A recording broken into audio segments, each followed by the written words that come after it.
Students, in previous video we have started our chapter number 1 from Yoga Education, Introduction of Yoga. Now next topic is prayer of yoga.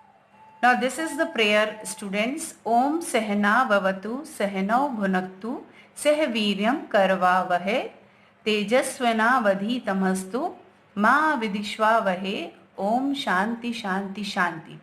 इस prayer में ये कहा गया है कि हे प्रभु, हमें प्रोटेक्ट कीजिए और हमें सिखाइए अपने जीवन के हर एक पॉइंट के बारे में. Next point is difference between asana and exercise. Now generally people regard asana as physical exercise. सामान्य रूप से लोग कहते हैं कि जो आसन है वो फिजिकल एक्सरसाइज है, उससे कंपेयर करते हैं, लेकिन ये सही नहीं है. दोनों के जो प्रोसीजर होते हैं वो बहुत डिफरेंट होते हैं. तो दोनों के बीच में जो डिफरेंस है उसे हम पहले समझते हैं. ना आसन, the asana are practised slowly, one does not feel tired by doing them. आसन जो है वो धीरे धीरे किए जाते हैं और आसन करने के बाद कभी भी थकान नहीं आती.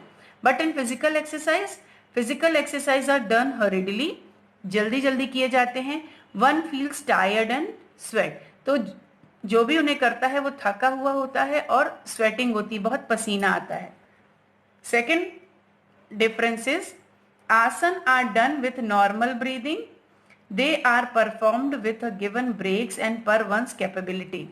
आसन जो होते हैं वो नॉर्मल ब्रीदिंग के साथ किए जाते हैं और ब्रेक लेकर किए जाते हैं, जब भी जिस भी व्यक्ति में जितनी क्षमता है उसके अनुसार.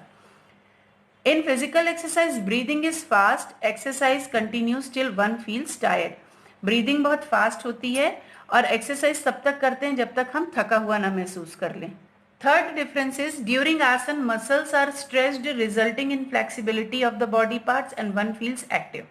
आसन करते समय हमारी मसल्स जो है वो स्ट्रेच होती हैं, फ्लेक्सिबल होती हैं और हर एक बॉडी पार्ट जो है वो एक्टिव होता है और इसके लिए किसी भी एपरेटस की जरूरत नहीं पड़ती. फिजिकल एक्सरसाइज में मसल्स बिकम स्टिफ, कड़ी होती हैं and one needs dumbbell etcetera for exercise, और व्यक्ति को डंबल वगैरह की जरूरत पड़ती है एक्सरसाइज के लिए. फोर्थ डिफरेंस है कि there is no age limit for asana. आसन के लिए कोई एज लिमिट नहीं है, किसी भी एज का कोई भी पर्सन इसे कर सकता है. लेकिन एक्सरसाइज में the body stout but muscles become stiff which are painful in old age. Old age में ये सारी चीजें दर्द देती हैं. फिफ्थ डिफरेंस है physical exercise is less used. आसन में फिजिकल एक्सरसाइज बहुत कम यूज होती है एंड फिजिकल एक्सरसाइज में मोर एनर्जी यूज होती है और इसमें फिजिकल एनर्जी कम यूज होती है.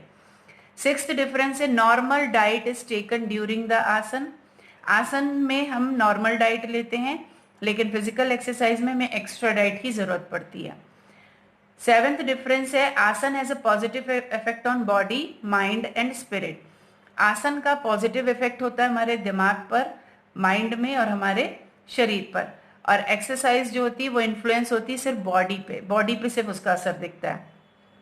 Eighth point, neat and clean and peaceful atmosphere is needed for आसन, कि इसके लिए साफ सुथरा शांति वाला जगह चाहिए करने के लिए.